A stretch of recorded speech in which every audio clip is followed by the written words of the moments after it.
भगवद गीता 18वां अध्याय। उसके उपरांत अर्जुन बोले, हे महाबाहो, हे अंतर्यामिन, हे वासुदेव, मैं संन्यास और त्याग के तत्व को पृथक पृथक जानना चाहता हूँ। इस प्रकार अर्जुन के पूछने पर श्री कृष्ण भगवान बोले, हे अर्जुन, कितने ही पंडित जन तो काम्य कर्मों के त्याग को संन्यास जानते हैं और कितने ही विचार कुशल पुरुष सब कर्मों के फल के त्याग को त्याग कहते हैं, तथा कई एक विद्वान ऐसे कहते हैं कि कर्म सभी दोष युक्त हैं, इसीलिए त्यागने के योग्य हैं, और दूसरे विद्वान ऐसे कहते हैं कि यज्ञ, दान और तप रूप कर्म त्यागने के योग्य नहीं है। परंतु हे अर्जुन, उस त्याग के विषय में तू मेरे निश्चय को सुन। हे पुरुष श्रेष्ठ,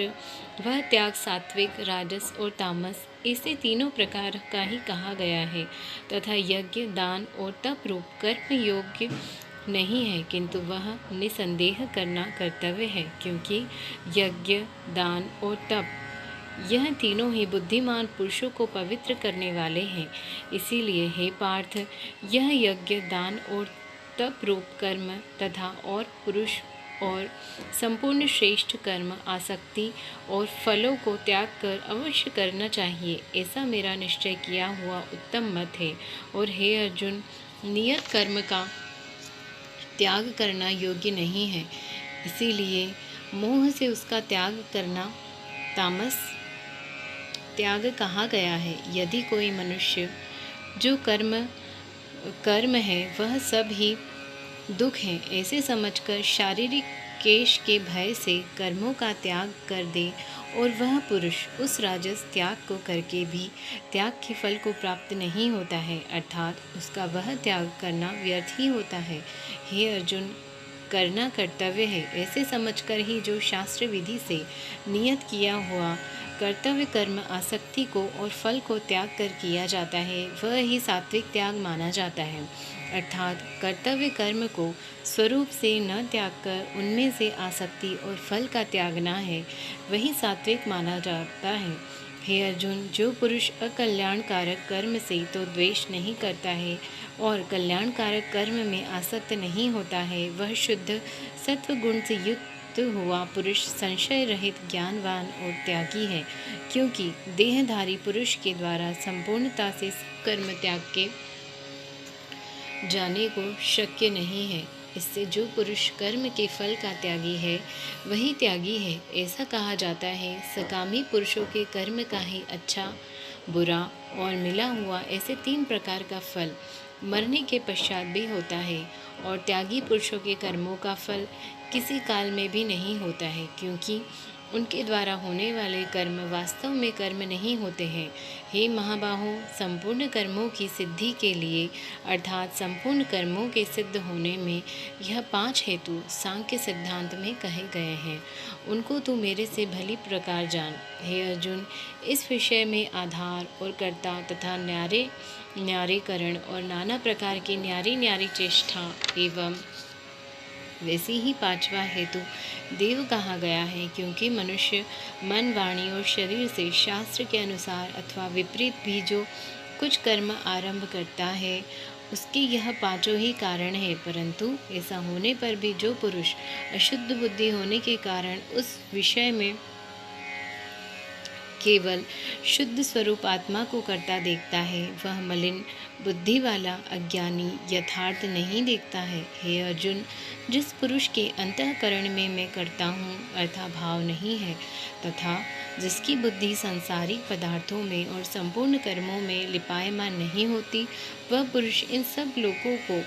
मारकर भी वास्तव में न तो मारता है और न ही पाप से बंधता है। हे भारत, ज्ञाता, ज्ञान और ज्ञेय यह तीनों तो कर्म के प्रेरक हैं, अर्थात इन तीनों के संयोग से तो कर्म में प्रवृत्त होने की इच्छा उत्पन्न होती है,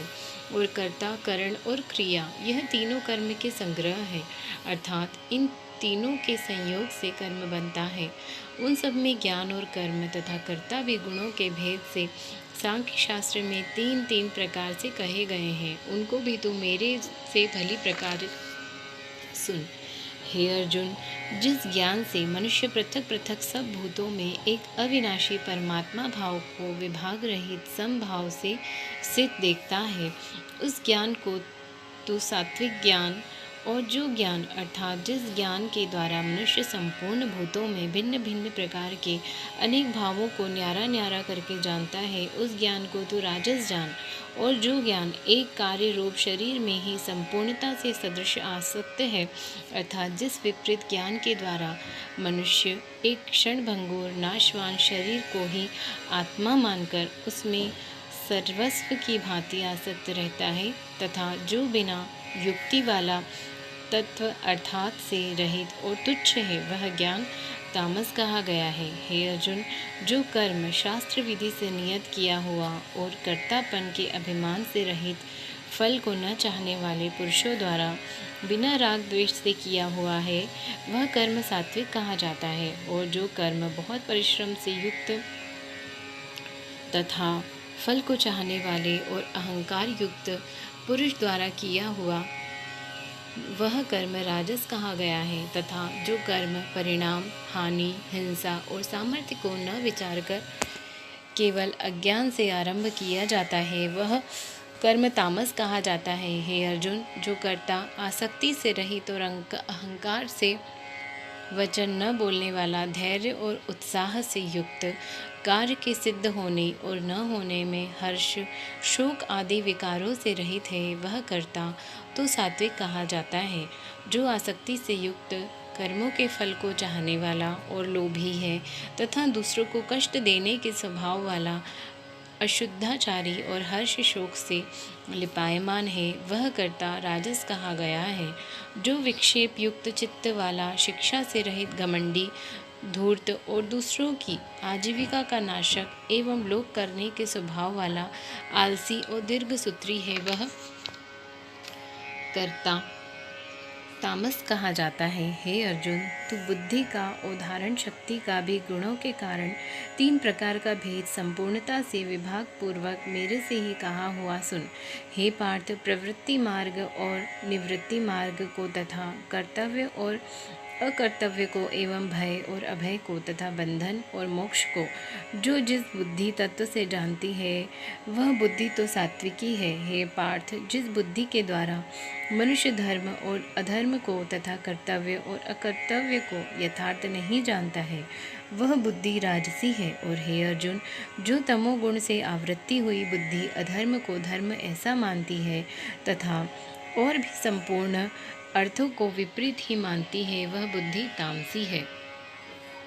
हे पार्थ, ध्यान योग के द्वारा जिस अव्यभिचारिणी धारणा से मनुष्य मन, प्राण और इंद्रियों की क्रियाओं को धारण करता है, वह धारणा तो सात्विकी है। और हे प्रथापुत्र अर्जुन, फल की इच्छा वाला मनुष्य अति आसक्ति से जिस धारणा के द्वारा धर्म, अर्थ और कामों को धारण करता है, वह धारणा राजसी है। तथा हे पार्थ, दुष्ट बुद्धि वाला मनुष्य जिस धारणा के द्वारा निंद्रा, भय, चिंता और दुख को एवं उन्मत्तता को भी नहीं छोड़ता है, अर्थात धारण किए रहता है, वह धारणा तामसी है। हे अर्जुन, अब सुख भी तू 3 प्रकार का मेरे से सुन। हे भरत श्रेष्ठ, जिस सुख में साधक पुरुष भजन, ध्यान और सेवा आदि के अभ्यास से रमण करता है और दुखों के अंत को प्राप्त होता है, वह सुख प्रथम साधन के आरंभ काल में यद्यपि विष के सदृश भासता है, परंतु परिणाम में अमृत के तुल्य है। इसीलिए जो भगवत विषयक बुद्धि प्रसाद से उत्पन्न हुआ सुख है, वह सात्विक कहा गया है। जो सुख विषय और इंद्रियों के संयोग से होता है, वह यद्यपि भोग काल में अमृत के सदृश भासता है, परंतु परिणाम में विषय के सदृश है, इसीलिए वह सुख राजस कहा गया है। तथा जो सुख भोग काल में और परिणाम में भी आत्मा को मोहने वाला है, वह निद्रा, आलस्य और प्रमाद से उत्पन्न हुआ सुख तामस कहा गया है। और हे अर्जुन, पृथ्वी में या स्वर्ग में अथवा देवताओं में ऐसा वह कोई भी प्राणी नहीं है कि जो इन प्रकृति से उत्पन्न हुए तीनों गुणों से रहित हो, क्योंकि यावन मात्र सर्व जगत त्रिगुणमयी माया ही स्वीकार है। इसीलिए हे परंतप, ब्राह्मण, क्षत्रिय और वैश्यों के तथा शूद्रों के भी कर्म स्वभाव से उत्पन्न हुए गुणों करके विभक्त किए हुए हैं, अर्थात प्रवृत्त कर्म कर्मों से संस्कार रूप स्वभाव से उत्पन्न हुए गुणों के अनुसार विभक्त किए गए हैं। उनमें अंतःकरण का निग्रह, इंद्रियों का दमन, बाहर भीतर की शुद्धि, धर्म के लिए कष्ट सहन करना और क्षमा भाव एवं मन, इंद्रिय और शरीर की सफलता, आसक्ति, बुद्धि, शास्त्र विषयक ज्ञान और परमात्म तत्व अनुभव भी, ये तो ब्राह्मण के स्वाभाविक कर्म हैं। शूरवीरता, तेज, धैर्य, चतुरता और युद्ध में भी न भागने का स्वभाव एवं दान और स्वाभिमानी अर्थात निस्वार्थ भाव से सबका हित सोचकर शास्त्र ज्ञानानुसार शासन द्वारा प्रेम के सहित पुत्र तुल्य प्रजा को पालन करने का भाव, ये सब क्षत्रिय के स्वाभाविक कर्म हैं। खेती, गोपालन और क्रय विक्रय रूप सत्य व्यवहार ये वैश्य के स्वाभाविक कर्म हैं। और सब वर्णों की सेवा करना यह शूद्र का भी स्वाभाविक कर्म है। एवं इस अपने अपने स्वाभाविक कर्म में लगा हुआ मनुष्य भगवत प्राप्ति रूप परम सिद्धि को प्राप्त होता है। परंतु जिस प्रकार से अपने स्वाभाविक कर्म में लगा हुआ मनुष्य परम सिद्धि को प्राप्त होता है, उस विधि को तू मेरे से सुन। हे अर्जुन, जिस परमात्मा से सर्वभूतों की उत्पत्ति हुई है और जिससे यह सर्व जगत व्याप्त है, उस परमेश्वर को अपने स्वाभाविक कर्म द्वारा पूज कर मनुष्य परम सिद्धि को प्राप्त होता है। इसीलिए अच्छी प्रकार आचरण किए हुए दूसरों के धर्म से गुण रहित भी अपना धर्म श्रेष्ठ है, क्योंकि स्वभाव से नियत किए हुए स्वधर्म रूप कर्म को करता हुआ मनुष्य पाप को नहीं प्राप्त होता। अतएव हे कुंती पुत्र, दोषयुक्त भी स्वाभाविक कर्म को नहीं त्यागना चाहिए, क्योंकि धुएं से अग्नि के सदृश सबके कर्म किसी न किसी दोष से आवृत है। हे अर्जुन, सर्वत्र आसक्ति रहित बुद्धि वाला, प्रहार रहित और जीते हुए अंतःकरण वाला पुरुष सांख्य योग के द्वारा भी परम नैष्कर्म सिद्धि को प्राप्त होता है, अर्थात क्रिया रहित शुद्धि सच्चिदानंद घन परमात्मा की प्राप्ति रूप परम सिद्धि को प्राप्त होता है। इसीलिए हे कुंती पुत्र, अंतःकरण की शुद्धि रूप सिद्धि को प्राप्त हुआ पुरुष जैसे सांख्य योग के द्वारा सच्चिदानंद घन ब्रह्मा को प्राप्त होता है, तथा जो तत्व ज्ञान की परानिष्ठा है, उसको भी तू मेरे से संक्षेप में जान। हे अर्जुन, विशुद्धि बुद्धि से युक्त, एकांत और शुद्ध देश का सेवन करने वाला तथा मिताहारी, जीते हुए मन, वाणी, शरीर वाला और दृढ़ वैराग्य को भली प्रकार प्राप्त हुआ पुरुष, निरंतर ध्यान योग के परायण हुआ, सात्विक धारणा से अंतःकरण को वश में करके तथा शब्दादिक विषयों को त्याग कर और राग द्वेषों को नष्ट करके तथा अहंकार, भल, घमंड, काम, क्रोध और संग्रह को त्याग कर ममता रहित और शांत अंतःकरण हुआ सच्चिदानंद घन ब्रह्म में एक ही भाव होने के लिए योग्य होता है। फिर वह सच्चिदानंद घन ब्रह्म में एक ही भाव से स्थित हुआ प्रसन्न चित्त वाला पुरुष न तो किसी वस्तु के लिए शोक करता है और न किसी की आकांक्षा ही करता है, एवं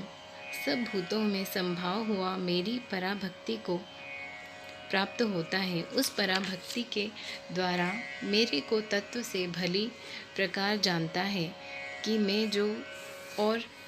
जिस प्रभाव वाला हूँ, तथा उस भक्ति से मेरे को तत्व से जानकर तत्काल ही मेरे में प्रवेश हो जाता है, अर्थात अनन्य भाव से मेरे को प्राप्त हो जाता है। फिर उसकी दृष्टि मुझे वासुदेव के सिवा और कुछ भी नहीं रहता। मेरे परायण हुआ निष्काम कर्म योगी तो संपूर्ण कर्मों को सदा करता हुआ भी मेरी कृपा से सनातन अविनाशी परम पद को प्राप्त हो जाता है। इसीलिए हे अर्जुन, तू सब कर्मों को मन से मेरे में अर्पण करके मेरी परायण हुआ, समत्व बुद्धि रूप निष्काम कर्म योग का अवलंबन करके निरंतर मेरे में चित्त वाला हो। इस प्रकार तू मेरे में निरंतर मन वाला हुआ मेरी कृपा से जन्म मृत्यु आदि सब संकटों को अनायास ही तर जाएगा और यदि अहंकार के कारण मेरे वचनों को नहीं सुनेगा तो नष्ट हो जाएगा, अर्थात परमार्थ से भ्रष्ट हो जाएगा। जो तू अहंकार को अवलंबन करके ऐसा मानता है कि मैं युद्ध नहीं करूँगा, तो यह तेरा निश्चय मिथ्या है, क्योंकि क्षत्रियपन का स्वभाव मेरे को जबरदस्ती युद्ध में लगा देगा। हे अर्जुन, जिस कर्म को तू मोह से नहीं करना चाहता है, उसको भी अपने पूर्वकृत स्वाभाविक कर्म से बंधा हुआ परवश होकर करेगा, क्योंकि हे अर्जुन, शरीर रूप यंत्र में आरूढ़ हुए संपूर्ण प्राणियों को अंतर्यामी परमेश्वर अपनी माया से उनके कर्मों के अनुसार भ्रमाता हुआ सब भूत प्राणियों के हृदय में स्थित है। इसीलिए हे भारत, सब प्रकार से उस परमेश्वर की अनन्य शरण को प्राप्त हो, उस परमात्मा की कृपा से परम शांति को और सनातन परम धाम को प्राप्त होगा। इस प्रकार यह गोपनीय से भी अति गोपनीय ज्ञान मेरे लिए कहा। इस रहस्य युक्त ज्ञान को संपूर्णता से अच्छी प्रकार विचार के फिर तू जैसे चाहता है वैसे ही कर, अर्थात जैसी तेरी इच्छा है वैसे ही कर। इतना कहने पर भी अर्जुन का कोई उत्तर नहीं मिलने के कारण श्री कृष्ण भगवान फिर बोले, हे अर्जुन, संपूर्ण गोपनीयों से भी अधिक गोपनीय मेरे परम रहस्य युक्त वचन तू फिर भी सुन, क्योंकि तू मेरा अतिशय प्रिय है। इससे यह परम हितकारक वचन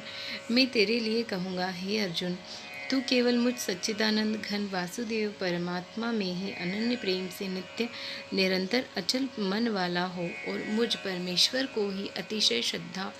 भक्ति सहित निष्काम भाव से नाम गुण और प्रभाव के श्रवण कीर्तन मनन और पठन पाठन द्वारा निरंतर भजने वाला हो, तथा मेरा शंख चक्र गदा पद्म और किरीट कुंडल आदि भूषणों से युक्त पीताम्बर वनमाला और कौस्तुभ मणिधारी विष्णु का मन वाणी और शरीर के द्वारा सर्वस्व अर्पण करके अतिशय श्रद्धा भक्ति और प्रेम से विहलता पूर्वक पूजन करने वाला हो और मुझ सर्वशक्तिमान विभूति बल ऐश्वर्य माधुर्य गंभीरता उदारता वात्सल्य और सहृदयता आदि गुणों से संपन्न सबके आश्रय रूप वासुदेव को विनय भाव पूर्वक भक्ति सहित साष्टांग दंडवत प्रणाम कर। ऐसा करने से तू मेरे को ही प्राप्त होगा, यह मैं तेरे लिए सत्य प्रतिज्ञा करता हूँ, क्योंकि तू मेरा अत्यंत प्रिय सखा है। इसीलिए सर्वधर्मों को अर्थात संपूर्ण कर्मों के आश्रय को त्याग कर केवल एक मुझ सच्चिदानंद घन वासुदेव परमात्मा की अनन्य शरण को प्राप्त हो। मैं तेरे को संपूर्ण पापों से मुक्त कर दूंगा, तू शोक मत कर। हे अर्जुन, इस प्रकार तेरे हित के लिए कहे हुए इस गीता रूप परम रहस्य को किसी काल में भी न तो तप रहित मनुष्य के प्रति कहना चाहिए और न भक्ति रहित के प्रति तथा न बिना सुनने की इच्छा वाले के प्रति कहना चाहिए, एवं जो मेरी निंदा करता है उसके प्रति भी कहीं कहना चाहिए, परंतु जिनमें यह सब दोष नहीं हो ऐसे भक्तों के प्रति प्रेम पूर्वक उत्साह के सहित कहना चाहिए। क्योंकि जो पुरुष मेरे में परम प्रेम करके इस परम रहस्य युक्त गीता शास्त्र को मेरे भक्तों में कहेगा, अर्थात निष्काम भाव से प्रेम पूर्वक मेरे भक्तों को पढ़ावेगा या अर्थ की व्याख्या द्वारा इसका प्रचार करेगा, वह निसंदेह मेरे को ही प्राप्त होगा और न तो उससे बढ़कर मेरा अतिशय प्रिय कार्य करने वाला मनुष्य में कोई है और न उससे बढ़कर मेरा अत्यंत प्यारा पृथ्वी में दूसरा कोई होवेगा। तथा हे अर्जुन, जो पुरुष इस धर्म में हम दोनों के संवाद रूप गीता शास्त्र को पढ़ेगा अर्थात नित्य पाठ करेगा, उसके द्वारा मैं ज्ञान यज्ञ से पूजित होऊंगा, ऐसा मेरा मत है। जो पुरुष श्रद्धा युक्त और दोष दृष्टि से रहित हुआ इस गीता शास्त्र का श्रवण मात्र भी करेगा, वह भी पापों से मुक्त हुआ उत्तम कर्म करने वाले के श्रेष्ठ लोकों को प्राप्त होवेगा। इस प्रकार गीता का महात्म्य कहकर भगवान श्री कृष्णचंद्र आनंद कंद के ने अर्जुन से पूछा, हे पार्थ, क्या यह मेरा वचन तेने एकाग्र चित्त से श्रवण किया है और न और हे धनंजय, क्या तेरा ज्ञान से उत्पन्न हुआ मोह नष्ट हुआ? इस प्रकार भगवान के पूछने पर अर्जुन बोले, हे अच्युत, आपकी कृपा से मेरा मोह नष्ट हो गया है और मुझे स्मृति प्राप्त हुई है, इसीलिए मैं संशय रहित हुआ स्थित हूँ और आपकी आज्ञा पालन करूँगा। इसके उपरांत संजय बोले, हे राजन, इस प्रकार मैंने श्री वासुदेव के और महात्मा अर्जुन के इस अद्भुत रहस्य युक्त और रोमांचकारक संवाद को सुना। कैसे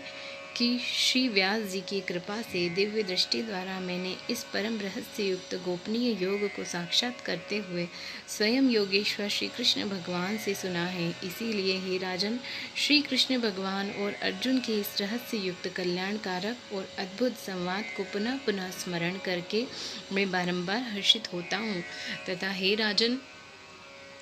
श्री हरि के उस अति अद्भुत रूप को भी पुनः पुनः स्मरण करके मेरे चित्त में महान आश्चर्य होता है और मैं बारंबार हर्षित होता हूँ। हे राजन, विशेष क्या कहूँ? जहाँ योगेश्वर श्री कृष्ण भगवान हैं और जहाँ गांडीव धनुषधारी अर्जुन है, वहीं पर श्री विजय विभूति और अचल नीति है, ऐसा मेरा मत है। जय श्री कृष्ण।